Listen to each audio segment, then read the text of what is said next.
Welcome to the Knoy Church Podcast. We're glad that you're interested in connecting through this teaching time. If you'd like to connect further, feel free to reach out to us through our website, knoychurch.org.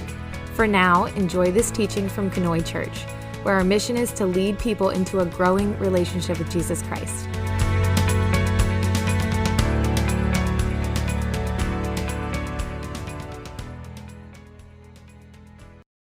This Sunday, we're having a story Sunday, and I love story Sundays. You know, you might think, oh, it's just story Sunday. That doesn't, that's not going to be as powerful as one of Pastor Nick's message. But I'll tell you what, Jesus knew that stories were powerful because he taught so much by using parables, and that's a story. So today I want to welcome up Christine and Rick Stoutzenberger.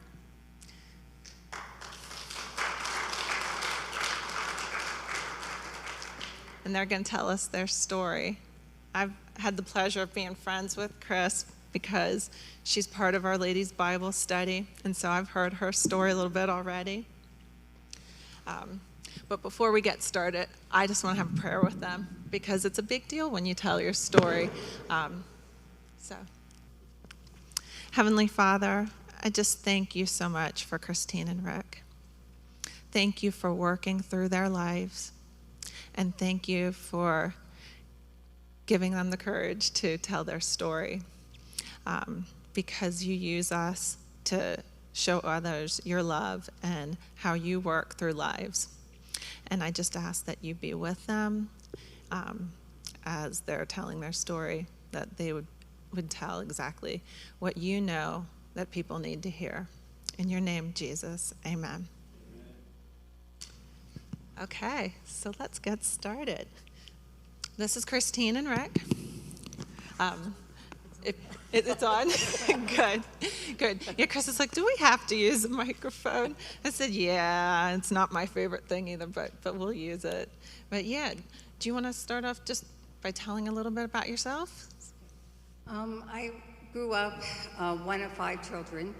I'm in the middle. I have 2 older brothers and 2 younger brothers. We grew up in the Catholic faith, which is way different than this church. I had the opportunity to go to Grace Chapel, and I think they're a little bit more jumpier than we are here, But it was far different from going to a Catholic church because you never questioned anything you were taught. So I'm like just a sponge wanting to soak everything up I can learn. And just in case you're wondering, for the first 8 years of my life, school life, I went to church 2,920 days. We went 7 days a week. So I've been married to Rick for 42 years. We have 1 daughter. Her name is Jessica, and she lives in Oklahoma with our grandson, Josiah, who is 14. My granddaughter Mariah is 23. She lives in Miami. We have 2 angel grandsons. Jadil was born 6.5 months early, and he died at 11 days old. And Hayden, who you've had the pleasure of looking at here all service here so far, he was 23 when he passed away, and he died of a drug overdose, fentanyl with heroin. So our story is about love, life, death, hate, forgiveness. So there's a lot of things mixed in here. When Nick asked us to give our story, I was kind of taken back because our story is big to us, but I didn't know how big it was to other people. And I asked him why he chose us, and he said because we came from a very dark place to the light, and we came to forgiveness. Uncle Stan, if you're out there, you're one of my biggest proponents in all this because you kept telling me to leave it at the cross. And finally, I did do that, and here I am today, able to talk. Thank you. My name's Rick, and I'm a single child. I went to St. James Lutheran Church, and I remember every Sunday there was a lady, Mrs. Bungert, who came around with a van and picked all of us up, regardless whether we wanted to go to church or not. And everybody used to scatter once in a while, but I remember those days. And my family, cousins and everybody else went to St. James Lutheran Church, so that was the only church that I really know about. Okay, well, thank you for sharing a little bit about how you grew up. So what brought you to Conoy? Actually, I got here when my sister-in-law passed away. 3.5 years ago, we had one death after another after another. The second week of January, my uncle died. The third week, another uncle died. The fourth week, my grandson died. 2 weeks later, my sister-in-law died. 2 weeks after that, I had a client die, and then my cousin's husband died, and then I had another cousin whose girlfriend died. And it just went on like that for 6 or 7 months. It was just nonstop, and there was no time in between to heal. So when we came up here for Mary's funeral, she was married to Larry Lease. I don't know if any of you remember Mary Lease, but we came up here and Pastor Al spoke. And to me at that point, because I was so angry, he was the most annoying person I had met. Pastor Al, are you watching? He was trying to tell me how to use the coffee machine, and I come from a restaurant family, so doing a coffee machine, I could do it with my eyes blindfolded, but he insisted on teaching me, and I just wanted to yell at him to leave me alone, and then someone said he was the pastor, so then I had to have just a little bit of respect.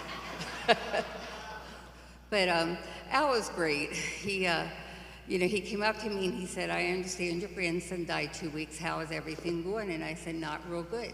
I said, I'm filled with anger. And he said, it's okay to be angry. God knows, he knows your heart. So we went through that with my grandson. Now, I'm going to be jumping around a little bit because there are many people who affected me to get me here today. I do in-home health care, and I had this client, Nancy. You gotta love Nancy. The first week I was with Nancy, I remember coming out to my car crying, literally crying, saying, God, I can't do this. This woman does nothing but talk about you all day long. 7 hours a day, I was held captive by this woman who talked at me about Jesus and the Bible. And then when she was tired, we listened to Christian TV and Christian music. And it went on and on. And I'm like, oh Lord, no wonder she went through so many healthcare workers, because this is what she does. But I talked to Rick about it, and he's like, well, what are you going to do? And I'm like, well, I'm going to go back tomorrow and see what happens, And then I realized that when she talked about Jesus, she had such joy in her heart. And then I would say, Lord, give me the patience. She loves talking about you. Just let me listen enough so I know when to nod my head and to say, yeah. And then as we did that, then we started doing daily devotions. She would read out of our daily bread or the Bible, or I would do the opposite, and then we would discuss what we read. Or she would discuss. I just sort of sat there and nodded and And this went on for a while, and I thought, she went through so many healthcare workers, and it's because of this. God, help me be able to take this and let her just minister to me, because it makes her happy. I can close my ears, but listen every now and then when I need to nod my head, So Nancy ended up going to a nursing home, but just keep Nancy in mind, because I'll come back to Nancy. But with her grandson, he was 22, I think, 21 when he came back to us. He was 16 when he moved to Florida with his dad, and he and his dad had this bright idea that his dad's going to straighten him out. So he goes to Florida, and he pretty much lived on his own down there, because his dad stayed with a girlfriend in another town.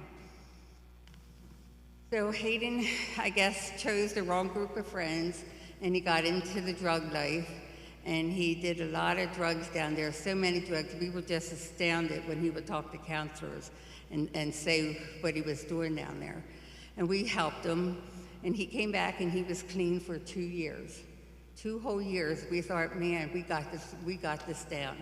And then before you know it, he started using again, you know. And these kids are good. They're master manipulators. They can look you in the face and lie at the same time. You know, he was a nanny's boy, and Nanny usually followed her gut, knew that he wasn't telling the truth, but I always wanted to believe him. So I guess at some point I was his probably biggest enabler until I caught on. He was doing real good. He had some mental issues. Whether these issues were there before the drugs or they popped up because of the drugs, you know, they sort of go hand in hand. His one thing was intermittent explosive disorder. If I tell him the sky is blue and he thought it was pink, that could set him into a real big rage, you know. But he also said he heard voices a lot. And we don't know if those voices were good voices or bad voices. Were they telling him to hurt us? We don't know. I mean, we can only guess what was going through his head, you know. And he was going to a psychologist. We had him going to a psychiatrist. He was in group meetings every day, or 3 times a week sometimes. And he loved those meetings. And we're like, how can you love a meeting? Everyone just sits there and talks about their problem. Well, you know, through this, we got into a meeting, and we love those meetings because we sit there and we talk about our problems, and the people there are the only people who truly get what we're going through. You know, people don't, you can say, I understand, but you don't. Unless you've done the walk, you have no idea how hard it was. I mean, this boy stole from us, he lied to us. He stole from his sister, my mother. I mean, whoever he could steal from, he did. And we're still finding little things that are missing 3.5 years later. But, you know, as you go through the walk, we don't think of the bad things that he's done. Now we remember the funny things he's done. It's just got a little bit easier. His best friend, his name was Brandon, and Hayden got the drugs from Brandon's father, Bill. Now, Bill was in his 60s, so in my mind, what is a man that old doing selling drugs? But he did. And Brandon, his own son, died in jail from a drug overdose. Now, where he got those drugs, I don't know. But, you know, I would have thought then that Bill would have taken Hayden under his wings and tried to protect him and, you know, be a good example because he was much, much older. However, he wasn't. So we knew who gave him the drugs. The night Hayden died was pretty traumatic. It was a normal day. We came home from work. Hi, Nan, how are you? What's for supper? That's all one word, you know, one sentence to him. It was every single day. Hi, Nan, how was your day? What's for supper? You know, and then he'd go upstairs until it was supper time. You know, well, this particular night, he went away with Bill to have pizza, and we didn't know Bill sold drugs. We thought Bill was a good influence on him because that's what he left us to believe, you know. So we came down, hi, Nan, hi, Pap, how was your day? You know, I'm going to go get a shower. I'll be back down to take my medicines and get a snack. Okay, all's well. 11 o'clock came. It's usually when he came down. And Rick went up to say goodnight to him, and we found him in his room. And it was just a real crazy night. All of a sudden, Rick's yelling, something's wrong with Hayden. Now, I don't move fast, but I sure moved fast that night. I ran up those steps, and I saw him, and I knew he wasn't breathing. So I went from nanny mode to nurse mode. You know, we got him on the floor. You know, I did CPR on my own grandson. That was the hardest thing I ever had to do. You know, and I'm trying to get him to breathe. I would have given him my last breath just so he could breathe. In the meantime, Rick's upstairs going crazy because Hayden was his buddy. And Rick was just not coherent. I said, call 911. He calls my cell phone, you know, and I'm like, what do you call my cell phone? You need to call 911. You know, and I'm like, forget it, I'll call 911. So I called him, and I didn't give him any more information other than we needed help. You know, the front door will be open and lights will be on, because I figured they could trace the call. But I needed to get back to my grandson because I needed to administer Narcan to him. And we couldn't revive him. 4 Narcans later, he still wasn't revived. So I knew he was gone. So I immediately started praying over him, the Lord's Prayer. In the meantime, we have cops, we have detectives, we have all kinds of ambulance people, everybody's in the house, and it was just a really, really hard night to know that one person that we would have moved a mountain for, we couldn't even move a stone for. He had passed away, and then I had to call his mother, which was another tough moment, and her first words were, "You're joking, right?" No, I got to talk to the cops here, talk to somebody who was in the house, and she's like, "Oh my God, Mom." And I'm like, "Yeah, I got to go, Jess, the cops need to talk to me, and of course, then she made arrangements to come in, but it was just really, really hard. And the hardest thing as a parent, some of you may have already learned this, is watching your child bury their child. And we went through it twice. So that was very, very hard for us. I'll turn it to Rick and see if you can hear his perspective. Yes, Hayden and I did a lot of things together. He would go on jobs with me, and I knew that when he would go on a job with me, it probably was not going to be too productive.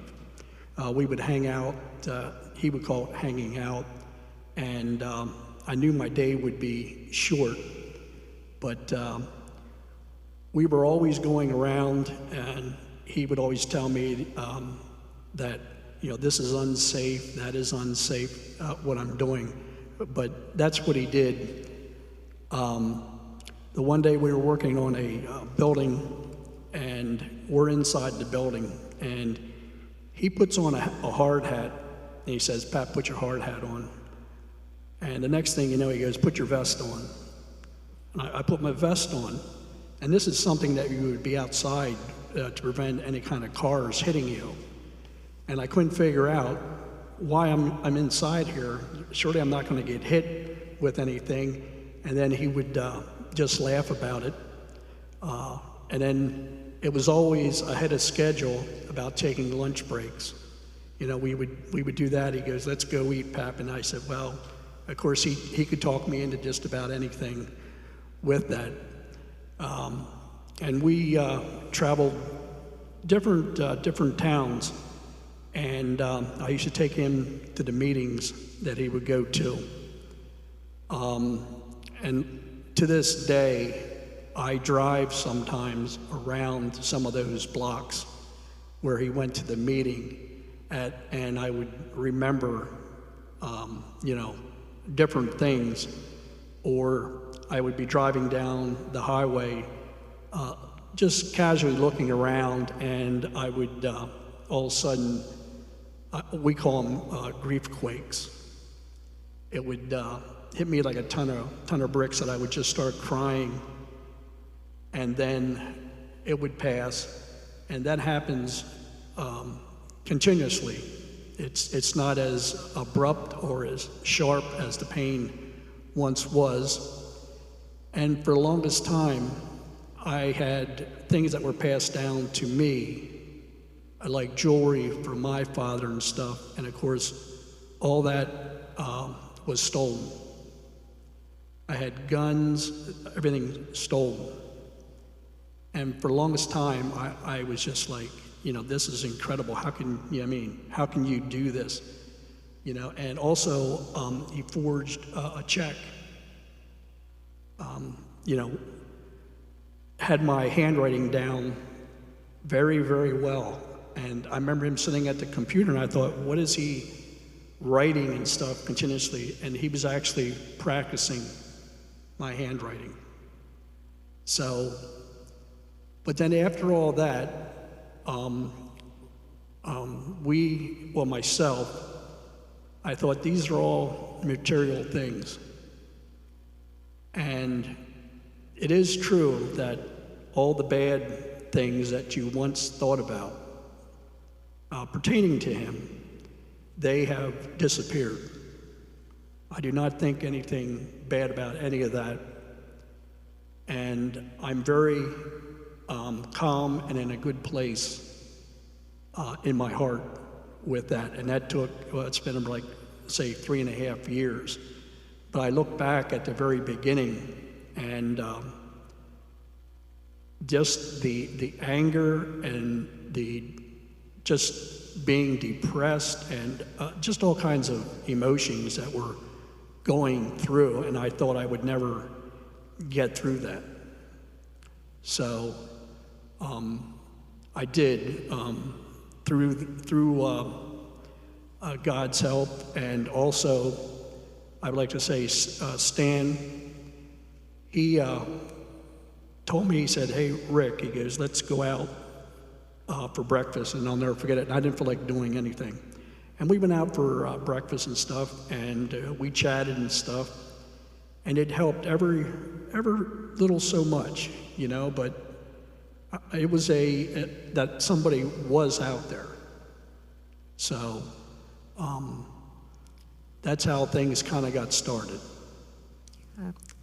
Yeah, thank you. I mean, that's a lot. To say that you went through a lot's an understatement. Well, that's not even all of it yet. Yeah. It keeps going. Yeah. I mean, how did you even cope day to day? Well, it was really hard. We got into a meeting through hospice right away, and that was called GRASS. And it's an acronym for Grief Recovery After Someone Passes. And they had just started the month before we got there. So we were raw when we got in there. And that really helped because there were people who knew exactly what you were feeling, and they could relate to what you were saying, and they knew your pain because they have already been there. You know, and we're still with that group 3.5 years later. And Marge Paradise, who leads the group, is a wonderful leader. You know, she had lost her daughter to fentanyl or heroin overdose, and you know, she volunteers her time to lead this group. And we just went to a group last month, and yeah, this month. It was this month. Anyway, we went to a group, and there were like all these new people there that we had no clue, you know, because we haven't been there since COVID took over. But I started coming back to church, you know, after Mary died, and I kept coming back, and people were like, "Where's your brother at? Where's your brother at?" You know, and I'm like, "Can't I come to church without Larry?" You know, and I did. I just kept coming back and coming back. And one day, I was brave enough to walk up to the altar and get prayer. And Brother Jesse was the one who prayed over me. And he walked right up to me and he said, "Your heart's broken, but God will heal it." And I'm looking at him and I'm thinking, what does he know? Like, I don't even know this man, you know, but he knew something, and he prayed over me. And, you know, I think that was like the beginning of all the miracles that I started to notice. I got a lot of support from my prayer family, my prayer group family, and the church family, those of you who know me. And that was a big beginning. And I too was very depressed. And Rick goes to me one night, "Why don't you go make a new friend?" And I'm like, "Well, okay, I will. I'll go to prayer study." And I just like walked in that night. And ever since, I've been coming back. Mary and Connie were probably like, "Who is this crazy lady?" You know, but here I am. We're so glad to have you too, Chris. Our group wouldn't be the same without you. You know, Uncle Stan, he kept saying, "You have to lay it at the cross. You can't give it to the cross and keep picking it up. You have to leave it lay there." Well, I had no clue what that meant because I kept carrying this load. And then going back to Bill, you know, this is where I said we're going to be jumping around a bit. Bill, the drug man, he was working for a Lancaster task force. The cops had him, but the drug task force needed him to help. If you remember, like 2 years ago, they were making these really great big busts around Lancaster and stuff. You know, that was because of Bill. Bill was able to get in there, you know. But when they were all done, they released Bill, and for whatever reason, the police did not go after Bill right away, and they didn't get a hold of him. And so, you know, we're hounding the cops every week, you know, we're calling and calling and calling. And finally what happened was Bill's daughter was in court for whatever reason, And we're guessing it probably went down like, if you tell me where your dad is, we can give you a lighter sentence because, you know, we need to get your dad, you know. And then she said he had passed away. But up until that time, Rick and I wanted to sit down with this man and talk to this man. I don't know what we would have said, you know. I'm not sure I would have been very controlled at that point, you know, because as a father, you know, I felt he should have been protecting our grandson, who we raised. And I could picture myself just flying across the table at him, you know, but of course, you know, the cop would have been there who would have protected Bill at that point. But Bill had passed away from a drug overdose, you know, and I was like, wow, I guess that's what they call sweet revenge, you know, and nobody knew it. So he died alone, you know, nobody claimed his ashes. You know, and it's just really sad when you think about it. But during Bible study, I would ask that we would pray for Bill because I knew he was alone and he was in a bad place. And we would pray for him. And I think that's when someone pointed out they could see me changing.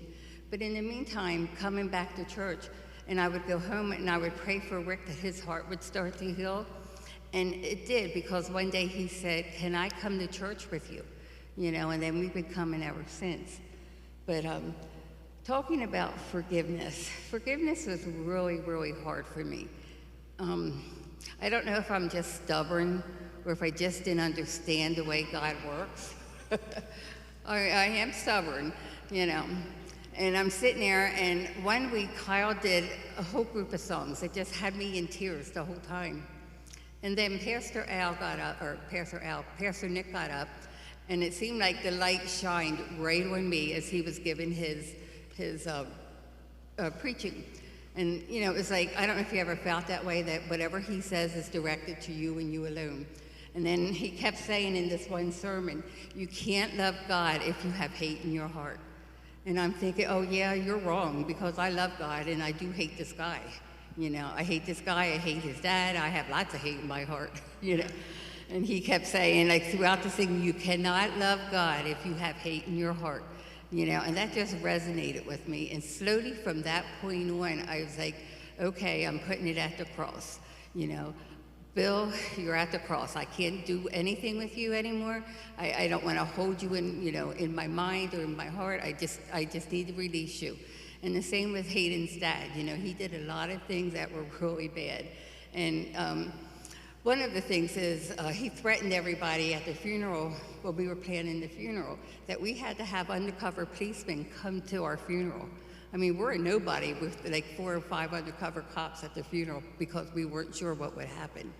You know, they'd walk up through the line and say, I'm an undercover police, just pretend you know me, and, you know, we're here to protect all of you. You know, so, and that was all because of his dad. His dad did some really bad things, as, you know, when his son died.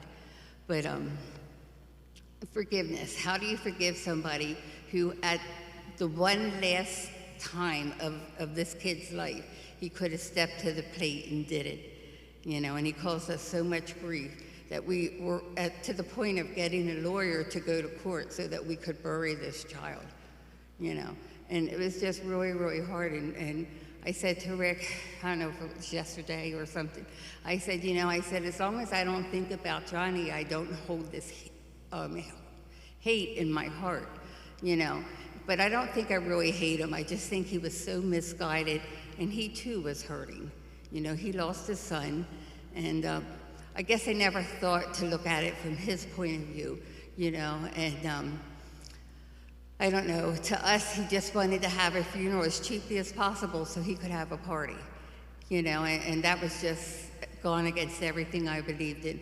But slowly God worked in me, you know, and then here of late, my brother just passed away last month, and he was in his apartment for almost 2 weeks before anybody found him, you know, so that was pretty rough, you know, but, and then on top of this, my mom has cancer, which there is no cure, so at some point she'll die, and then I'll take over raising my brother's son, you know, but, well, here was one of God's miracles. I'm on the phone, you know, dealing with my brother's stuff. And my mom has no patience whatsoever right now. And I'm on hold, the wait time's 13 minutes, but I'm home.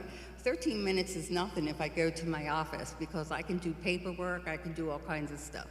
So I'm waiting and waiting and waiting. Of course, my mom's over here, And so the woman gets on the phone, and I said to her, I'm not paying this bill. My brother passed away, and the dates on this bill are after the date he died. And she goes, I'm so sorry. I'm so sorry to hear that, So I just started talking to her, and she goes, honey, can I pray for you? And I was like, yeah, well, in the course of all of this, then she lost her brother who killed himself. So I'm like, can I pray for you? So here I am on the phone, 13 minutes and holding, and I get a Christian woman who wanted to pray for me. Now, that had to be the hand of God right there, so that was really nice. That's pretty much my story. I'll let Rick take over. I think you're covering things real well. Yeah, the hardest thing was, I know that Hayden is not in any kind of pain or anything like that, and he did suffer for many years, and for a long time, I guess I didn't really see how much he was in pain. And I thought I could fix him. I really did. And he was in and out of the rehabs, and I thought, well, maybe this time. And the last time, I really thought he made it. And then I came downstairs, and he said, I'm going to rehab, which I was really surprised after 2 years.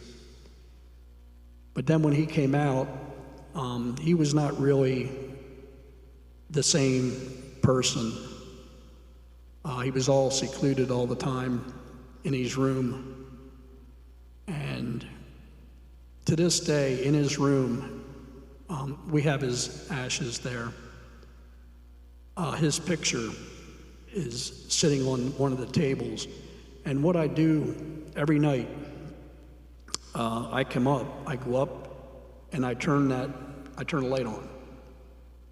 And I walk over to him, and I say, I love you, buddy, or whatever. And to this day also, I have his shoes that are stacked, the different colored shoes and all that, and I cannot move them. A lot of other things we have moved, to his clothes, to different things, but the shoes, I go absolutely, if they're moved or something, it drives me crazy. Chris tried to move them, say it's time, and it breaks me right down. I start crying really bad.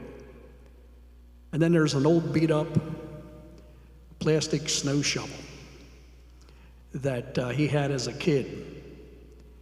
And it's broken this way and that way. And I have duct tape. And it's taped and it's wrapped and we pick it. You have to be careful. You can't pick nothing up. It's heavy. So we pick up leaves or whatever with it and put it in the bag.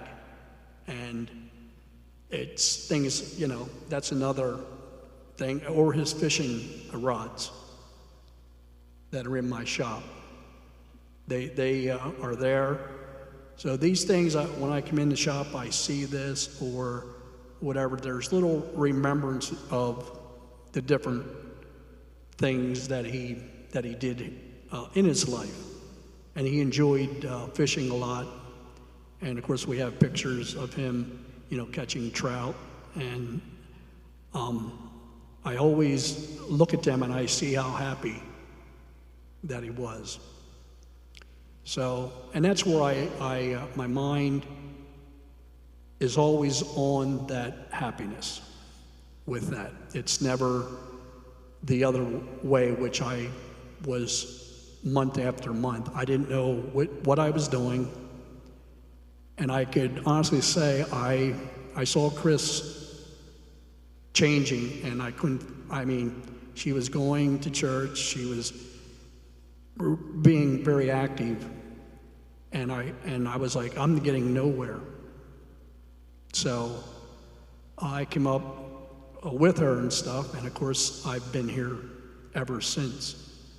And I look forward to coming to church, and I feel that everybody here, I really feel like this is a family church, and I can actually, I sense that, and I can see it that people genuinely care. You know, there's lots of other churches that you can go to, but I feel that here you have a special bond, I think. So I'll turn it back. Talking about memories, I was just sitting here thinking, when Hayden's mom flew in from Oklahoma, we couldn't find Mariah, our granddaughter, the one day. And our house is big. We have a 6-bedroom, 3-floor house. And we couldn't find her anywhere. So finally I went upstairs to the room. We have a TV room upstairs, and that's the room in which Hayden passed away in. And I walked in there, Mariah had moved all the furniture the way it was the night he died. You know, where the ambulance people, everyone moved stuff around so that they could tend to Hayden. And she was just laying on the floor crying. And she had her arm like over the spot where he would have laid. And Jess goes, what's she doing, Mom? What's wrong with her? And I said, Rye, are you okay? She's like, yeah. And I go, come on, Jess, we'll go downstairs. And then I explained to Jess, that's the way the room was last night when the police and everybody was here. I said, she's just saying goodbye to her brother, you know. And then my grandson, Zion, was 3 years ago. He was 11. And he was here over Christmas, the first Christmas we would have had without Hayden, and I was dreading it. You know, I was so miserable. I wasn't even going to put up a flower, let alone a tree, you know. And Rick and Jess, everyone knew that Zion was coming in but me. So it was really exciting when he came in. But I'm up in my office the one day, and Zion's laying right on the spot where Hayden was laid. And he said, Nan, I feel like Hayden's arms are wrapped around me. I couldn't even look at him because I knew I would start crying. And I said, buddy, they are. Don't you worry, your big brother's watching over you. So now I think that Hayden's up in heaven with a lot of his friends who passed away. And he's also up there, you know, with his youngest brother, who would be 16 right now had he lived. You know, so life goes on, and you have to forgive because it's a heavy load to carry. You know, when I hear people talk and they're like, I'm so angry at this person, even in my own family, people don't talk for years and years and years. And I wonder now if they even know why they're mad at each other. You know, but Uncle Stan was right. You need to put it at the cross, and you need to lay it there, and it needs to stay there. You cannot keep picking it up. And I finally got it. You know, I finally got to that point, you know, and I too am thankful to be here because I feel like I belong. From the day I came here, I'm not sure who the first person was that came up to me, you know, but they made me feel welcome. And that was pretty good, seeing how I was pretty angry yet to even take anything else in. But I love coming here. I love our group. I love the music we play. You know, Kyle is so open to suggestions, and believe me, I send them to him. It's just a good place to be. So with the pandemic, though, this is something I really do want to point out, and this is where we sort of go now. We're voices for the overdose movement.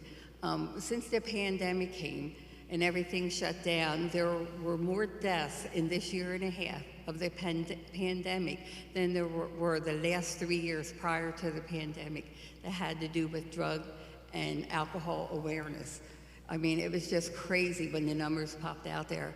And the reason being that all the meetings were closed, the places were closed down, people couldn't go out and talk to people, you couldn't get the support like you could before. So the pandemic, while it was big and it's major, so is the drug and overdose movement. And people just sort of push that to the backside, and we can't do that. It has to stay front and center because it is killing our youth, our young people every day. They say, I think the statistics is like every 10 minutes somebody is dying to a drug overdose. So it's out there, and it's prevalent. My cousin died from an overdose to Imodium. Imodium has a chemical in it that gets you high, and he was taking 400 and 500 Imodium a day. And he learned about it on TV, you know. So there's stuff out there. You know, my brother, when he wasn't drinking beer, he would drink mouthwash, cologne, anything so that he could get this feeling of being high and stuff. So, you know, please listen to people when they have a problem. You know, try to be there and try to guide them into the right direction. I know it's hard, and I know a lot of times you think you're just talking to air, because that's how we felt. But I mean, somewhere there has to be a little spot of light that gets through to them. But the pandemic just took the drug awareness and put it on the back burner, which is really, really sad, because it's out there, and people are dying. The reason we still go to the meetings, it's not so much for us, but it's all the new people that are coming in. And because we understand where they're at and how they're feeling, and because we were that person. So we're going to continue doing that and trying to help as many people as we can there. So that's about it. Yeah. Oh, well, thank you so much for sharing your story with us. We're so glad to have you part of our family.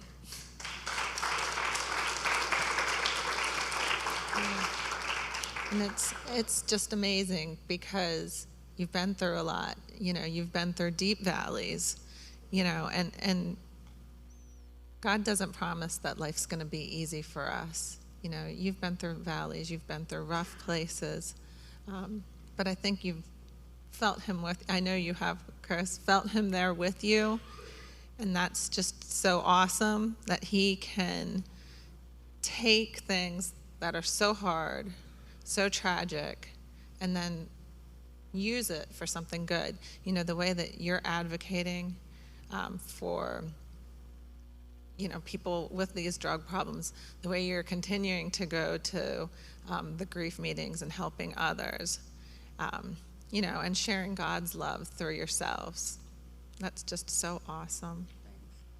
But another thing, we lived like a half a block from a church, and we wouldn't even go to that church.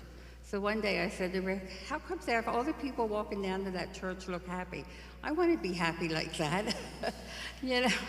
But I still didn't go. It probably took another whole year till we even got here. But the pastor down there, his name's Reverend Shahan, but I always called him Pastor down the street.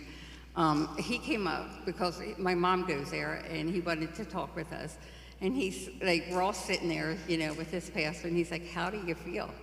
You know, nobody would talk, and I said, I'm pissed off.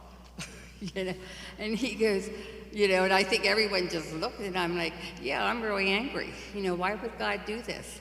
You know, and he listened to each person as we went around, and he goes, God understands being angry. God can handle you being angry at him. God's big. He can handle this.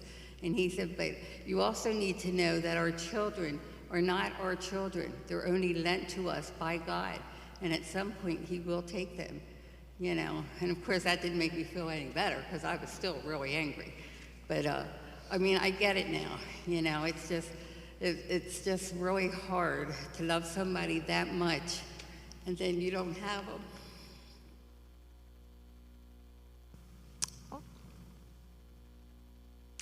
Well, again, thank you so much. I'm going to close in a prayer with you.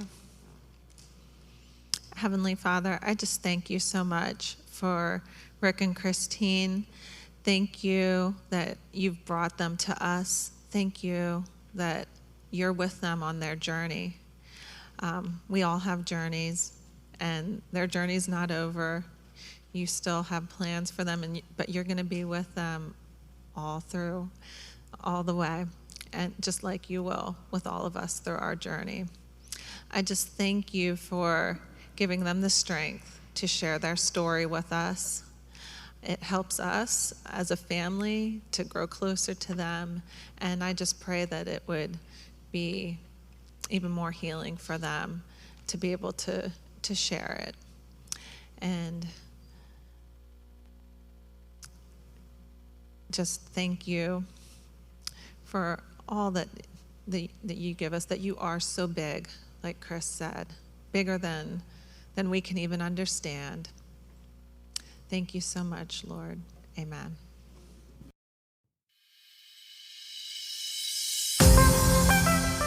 Hi, this is Pastor Nick. Thanks for listening. I hope something that you heard today was very helpful. If you want to connect with us further, feel free to check us out on Facebook, Instagram, or our website, KanoiChurch.org. Sure, I'm glad we're in this together.